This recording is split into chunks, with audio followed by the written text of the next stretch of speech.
Hey guys, Nick here, and today we are going to be covering a pretty big bunch of the Governor arc here today, and what will be done about the Governor in this particular story, and how it will unfold into his secrets with the tanks and his zombie daughter, and how Sophia the whole search for her will continue to progress. This is part 7 to What If Sophia Joined Negan. Now, we cut to Woodbury instantly, and Daryl and the prisoners are getting a feel for the place, because if you guys haven't been paying attention to the last few episodes, Daryl and the prisoners stumbled upon Woodbury and officially encountered Merle instead of Andrea and Michonne first, so it was much different this time around.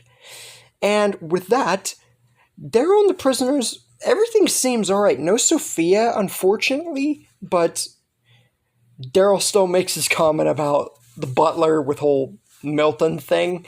And even though there is slight suspicion with the Governor, more or less the prisoner's not really paying attention.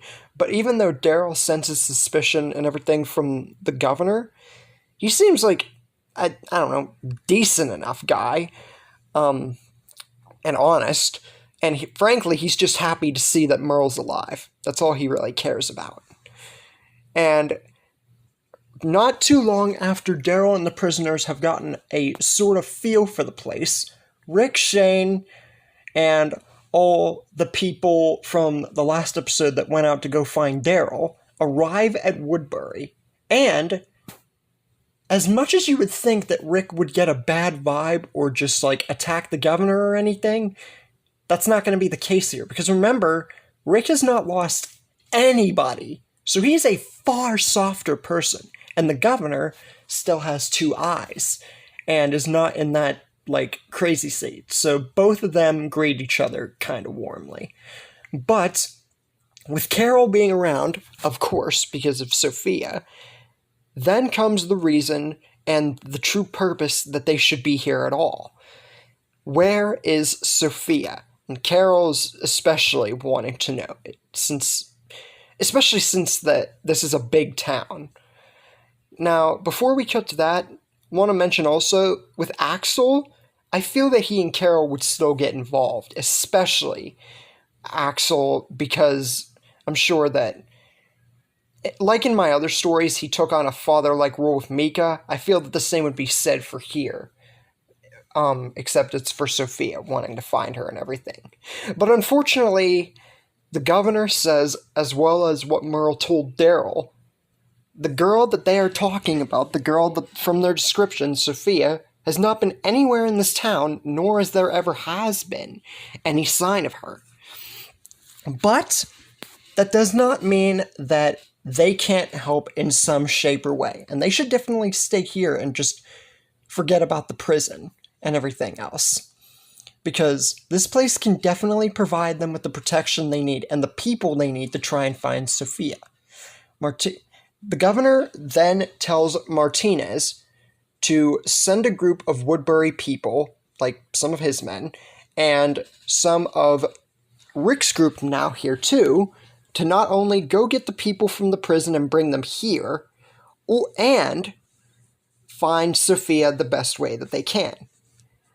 Carl, Merle, Maggie, Glenn, Axel, Carol, and Daryl all go with Martinez. They go, pick up the people at the prison, the rest of them, bring them back, but as for them personally, they all go out together to scope around even the entirety of the prison, what they haven't, and around Woodbury's place too, to look for Sophia, find any clues of her.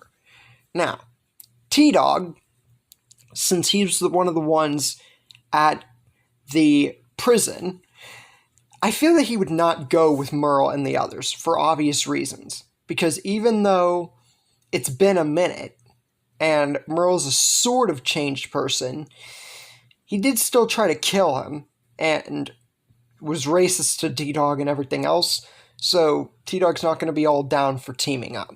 So he stays at Woodbury with the rest of everybody else, who does not go out. Now Shane, more so probably than anybody else, even though he's a softer person as well, is not really liking the suspicious feeling that he's getting from the governor. Now, Daryl had this, but Shane, he'd be far more perceptive. And before he can even put anything together, Dale comes up and talks to him. And surprisingly enough from Shane to hear, Dale is sensing something about the governor too. Because I feel that with Dale, how smart he was, he picked up on Shane killing Otis without any knowledge. So him thinking that the governor's up to something, it would definitely be Dale who figures it out along with Shane. Especially considering the fact that Dale tells Shane that Andrea is starting to take a liking to him. And Shane, he does not like this at all. Because don't forget, they're together here, as I've had in other stories. Shane and Andrea are together. So when Shane confronts Andrea about this, Andrea just gets defensive, as she would, and says that Shane's never been a real perfect peach himself. He's tried to kill Rick and done bad things to the people in the group and everything else. So he should have no room to talk about the governor and his suspicion. And she just walks away. Shane is dumbstruck at this because he thought that he had something with her. It was a way for him to get away from the thought of being with Lori.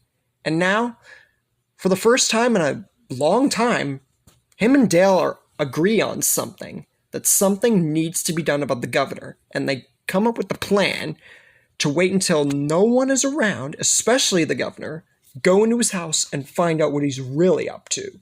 They confront this plan with Rick, as Dale obviously would, and Shane, he's become more lenient with cooperating with Rick since things have changed a lot throughout the story. And Rick says that this is a decent enough plan, and he'll go to his old hometown to collect weaponry, not only to help, but to be a better distraction, so that way everything goes according to their plan. Lori says that she's going to go too for extra backup with Rick, and it wouldn't be bad to even take Carl and go to their old hometown. All the three of them go together. So Judith is left in the safe hands of Beth, because honestly, how much Beth took care of Judith in the original timeline, before she died, it makes sense for her to do it here. Now, before the plan to actually make sure that the governor and nobody else is around at the governor's house actually goes, Dale talks to Shane and says that it has been a hot minute since they agreed on something, and Dale's really happy how much Shane's matured, and even says that he's sorry for how aggressive and everything that he was in the past to him. Shane smiles at this because, it's definitely nice for the two of them to be getting along with everything they've been through. And Dale says that he's also happy with Shane that even though they're still looking for Sophia, Shane hasn't, gone all crazy again and, tried to kill Rick or anything. And Shane opens up a lot about this, saying that he is not at all on board with still looking for Sophia at this point. And he still agrees that she's likely dead, and it's lost cause. But he's going along with it because he doesn't really want to pry into hurting Carol or anybody in the group. And the only reason that he's more on board with Dale than anything right now is to expose the governor for what he truly is. And Dale is the one that says, fair enough this time around. It's like a reverse conversation of their whole talk in the woods, before Shane broke down the barn. Anyways, the two of them make it to the governor's house, with the governor obviously not there for their plan to work, and Martinez with everybody else to look for Sophia. Shane busts open the doors of the governor's house with his shotgun and aims inside, but what they find is definitely more than they bargained for. They come across a room with tanks full of walker heads, and then, in a darker part of the room, come across the governor's zombified daughter, Penny. And, even though this was unexpected from what they thought was in here, like maybe Sophia was hostage or something, well, Dale more or less thought that, Shane wastes no time in pulling out his gun and getting ready to kill Penny, or, zombie Penny.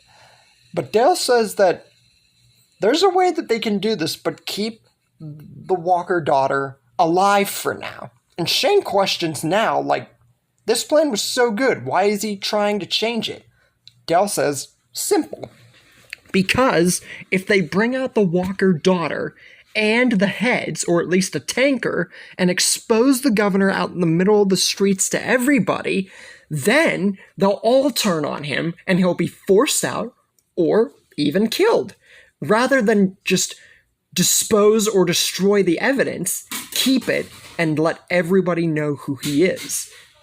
And Shane actually is really on board with this plan, surprisingly, because it's a great idea. Even though they could just bring out the dead body of the Walker daughter, this is a very good plan nonetheless. But just before they can actually get everything ready for the plan, just then, by sheer coincidence, the governor pops in, very surprised to see Dale and Shane unravel everything that was hidden from everybody else. Now, I've had this scenario happen in What If Rick Spared Shane the remake, with Rick and Shane exposing the governor. But this time, since it's Dale and Shane, how will this work out? Can they actually expose the governor and everything else and do it successfully? How will the continued search for Sophia go with Martinez in tow? And will this be the end for the group this time around, with Dale and Shane being the ones to expose the governor? And that's where we leave things for the moment. Hope you guys enjoyed this episode. Hope you are enjoying What If Sophia Joined Negan as a whole. Not much to talk about with Sophia in this episode, but there will be going forward. Hope you guys enjoyed nonetheless, though, and I'll see you guys next time.